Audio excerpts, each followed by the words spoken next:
বন্ধু, তুই যে ঢাকা শহরে 1 মাস থাইকা আইলি, ঢাকা শহরের কি কি তোর কাছে ভাল লাগছে? আমার কাছে ঢাকা শহরের কোনো কিছুই ভাল লাগে নাই, তবে একটা জিনিস ভাল লাগছে। আমি 1 মাস ঢাকা শহর থেকে যেখানে টয়লেট করতে গেছি, প্রতিটা টয়লেটের ভিতরে দেয়ালে যা যা লেখা ছিল তা দেখে আমার কাছে খুবই ভাল লাগছে। কি কস বন্ধু, তুই ঢাকা শহর টয়লেটের ভিতরে কি লেখা দেখছ তুই একটু কদিহি। প্রথম দিন একটা পাবলিক বিশ্ববিদ্যালয়ের হলে টয়লেটে গেছিলাম টয়লেট করতে। যেই মাত্র টয়লেট করতে বললাম, সামনে দিয়ে লেখা আছে, আপনার হাগু আপনার সম্পদ, দয়া করে কারোর জন্য ফেলে যাবেন না, পর্যাপ্ত পরিমাণ পানি ঢালুন। তারপরে আরেক বিশ্ববিদ্যালয়ের চারুকলার ডিপার্টমেন্টে টয়লেটে গেছি। ঢুকতেই দেখি দরজার মধ্যে লেখা আছে, আপনার ত্যাগকৃত মল কোনো শিল্পকর্ম নয় যে মানুষের দেখাইন লাগবো, তাই বেশি করে পানি ঢালুন। তারপর বন্ধু আর কই কি দেখছস? ভালোই তো লাগতেছে ক। তারপর আমি আরেক জায়গা গেছি মুতার জন্য। ঢুকে দেখি দেয়ালের মধ্যে লেখা আছে, ও হে মহাজ্ঞানী মুতিয়া লইও পানি। তা আমি আবার নিচে লিখে দিছি, আপনি না বললেও আমি পানি নিতাম। তারপর একটা সরকারি অফিসে গেছিলাম কাজের জন্য, সেখানে যাইতে আমার আঘাত হচ্ছে। টয়লেটে গেছি টয়লেট করবার, বসতে দিয়ে দেওয়ালের মধ্যে লেখা আছে, ভোগে নয় ত্যাগে শান্তি। আমি আবার নিচে লিখে দিছি, ত্যাগে খালি শান্তি নয় ভাই, পৃথিবীর মধ্যে যদি দ্বিতীয় কোনো শান্তি থাকে তাহলে এই ত্যাগই হচ্ছে দ্বিতীয় শান্তি। তারপরে পুরান ঢাকার ভিতরে এক টয়লেটে ঢুকছি মুতার জন্য।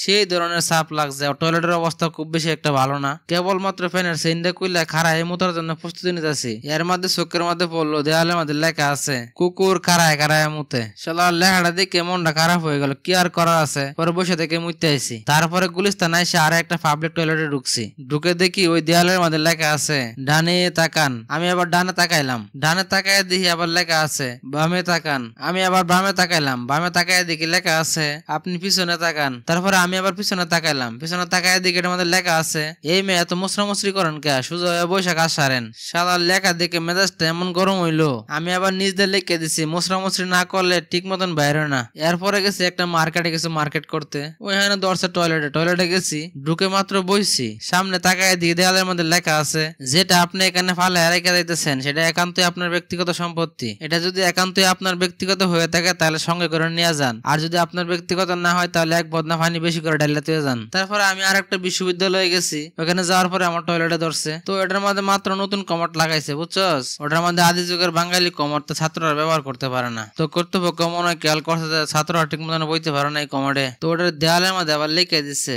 আপনি যদি পা ঝুলিয়া বসিয়া আমার এই লেখাটা পড়তে পারেন তাহলে বুঝবো আপনি ঠিকভাবে বসে আছেন। সবচাইতে আমার বেশি ভালো লাগছে একটা টয়লেটে ঢুকে, ওটার মধ্যে লেখা আছে, বিয়ে করা আর টয়লেট করা একই। বিয়ে করার আগে অধিকাংশ ছেলেরাই চিন্তা করে কবে বিয়ে করবো, কবে বিয়ে করবো। বিয়ে করার পরে চিন্তা করে, হাই হাই কি বিপদে পড়লাম রে জীবনে, এই বিপদ থেকে কবে উদ্ধার হমু, কেমনি উদ্ধার হমু। আর টয়লেট করার আগে চিন্তা করে কবে ঢুকমু, ঢুকার পরে চিন্তা করে তাড়াতাড়ি কুম্বালা বেরোমু। সবশেষে তোর একটা জঘন্যতম অভিজ্ঞতার কথা না বললেই নাই। আমি এয়ারপোর্টে গেছি, আমার এক বন্ধু নেপাল যাইবো, তারা আমি প্লেনে উড়াই দেওয়ার জন্য গেছিলাম। পরে উড়াই দিয়ে আমি আইতেছিলাম, ও নেপাল গিয়া ফ্রেশ ট্রেশ হইয়া খাওয়া দাওয়া কইরা হোটেলে গিয়ে আমার ফোন দিছে যে, দোস্ত আমি ঠিক মতন আইসা পৌঁছেছি, আমার কোনো সমস্যা হয় নাই। অথচ আমি এয়ারপোর্ট থেকে বেরোইয়া এখন পর্যন্ত শাহবাগ পর্যন্ত আসতে পারি নাই।